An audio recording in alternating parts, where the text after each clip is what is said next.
Tracy here from Mark and Tracy. Mark's a bit busy today, so it's up to me to do the blog post. Today we're going to talk about what makes a poor leader. Some of us have worked over time with some really amazing leaders, and some of us also worked with some really poor leaders. People who just don't inspire us and we find it really difficult to get along with. So today I'm going to talk about what makes a poor leader, because if you can identify with those skills or lack of skills, then that's something you can work on if one of these applies to you. Or also if something applies to somebody in your downline, you're trying to help them. If you can identify the problem, you can then work on it. So the first one is people who don't listen. You go and you have a chat with somebody and they say, yeah, and then they don't actually listen and they carry on just as they were before. Or you go and talk to people and they say they're listening, but at the same time they're still working on something else. They didn't actually stop and listen to the person who came in to talk to them. That's something I've really worked at, is actually really listening, because that was something I wasn't particularly good at. So I've had to really work at that one and really truly listen. Not just put lip service to it, you're there in the room with them, but you're actually listening and thinking about what they're saying and responding to what they're saying with the response that matches theirs, not what you are already thinking before they've started. Something else is poor communication. And I think we've all experienced times where somebody said, can you do something for them? And you go away and do it and you come back and say, well, that's not how I wanted it done. Well, if you have a particular way that you want something done, you need to communicate that with people. And people get really fed up with poor communication because it means that you have to do the job twice. So if you had really clear communication at the beginning, the person would know exactly what they needed to do and would succeed. But through poor communication, people have to do things twice or three times to get it right, and then they're fed up and you've lost them. So again, really important one, that you're clear in your communication. Vision. Some people have an amazing vision of where they want their business to go and how they're going to get there. Or even they just have a vision of where it wants to be and they're working on how to get there. But other people just get on the train and go wherever it goes. They have no vision of where they want to end up in the end. So it's really important you have a clear vision for the short term and also for the long term, where you'd like your business to be. Because without that, it's hard to take other people and lead other people and get other people to follow you and work towards that. If they don't know where they're going, why would they follow you? If you've got no vision, no ideals, no dream, why would anybody else want to join in? Another one is lack of inspiration. If you can't inspire people to have a go, to step out of their comfort zone, to give something new a go, and encourage them each little step of the way as they step out of their comfort zone and get better and better, that's something you will need to work on, because you need to inspire people. People want to follow you. You've got to inspire them. You've got to make them feel great about themselves on the inside so that they want to do more and achieve more. So that's a skill to work on too.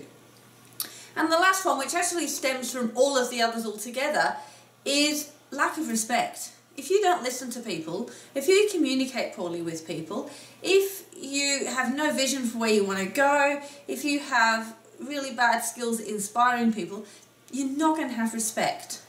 Now, respect works a bit like a money jar. You have to build it up over time. So you keep putting coins in the money jar, in the piggy bank, and over time, with people, you build respect. Now, some people will put big amounts into the money jar for you. They get big chunks of respect about you early on. And if you've got a very big, well-filled piggy bank, if something happens and they lose a little bit of respect for you, it's very easy to top that up.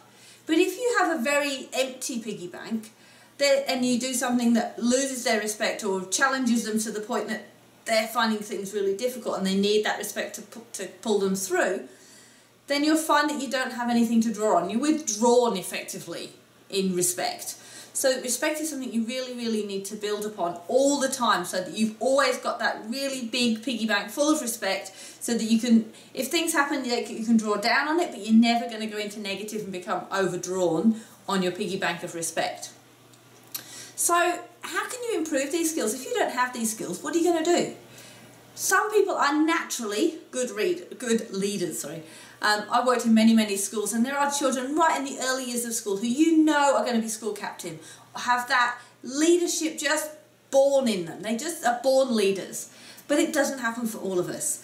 So we have to work at it. We have to learn how to be a good leader. And that's where professional development every day, 30 minutes a day, can be in the car, could be reading a book, could be listening to audios, but to make sure that you're doing some personal development every day, and particularly maybe focusing on developing those leadership skills. There's some great books and resources out there, and I know Mark's put a link to these in the post. So there are some resources out there that will help you develop these leadership skills, but you're going to have to work on it. It's not going to happen overnight, and as you build those skills, people will start to notice, and then they will start to follow you. So it's worth building on these skills. Now, if you find that you're in an MLM business or a network marketing business, and your leader above you, person perhaps who recruited you into the business, has terrible leadership skills, it's not the end of the world. It's very frustrating because you're wanting them to inspire you. You're wanting them to listen to you as you talk to them. You're wanting them to communicate effectively. If that's not happening for you, don't panic. There will be people higher up within your own organisation who will be able to help you. So approach them. That's part of what they do, and they'll be happy to do so. And in certain circumstances, you might need to approach somebody in what we call a sideline. So they're not in your own organisation. They're actually in a sideline, but they may have the skills and attributes that you're looking to develop, and they will be able to help you develop them. So it's not the end of the world if you have a terrible leader in your MLM. It's not great, and it's something that they can work on, but also then look for other people around you that are part of the same organisation or part of the same company as you who can help you. So hope you found that helpful. Hope you're going to go now and develop these key leadership skills so you can lead your business and your team members to achieve everything you desire.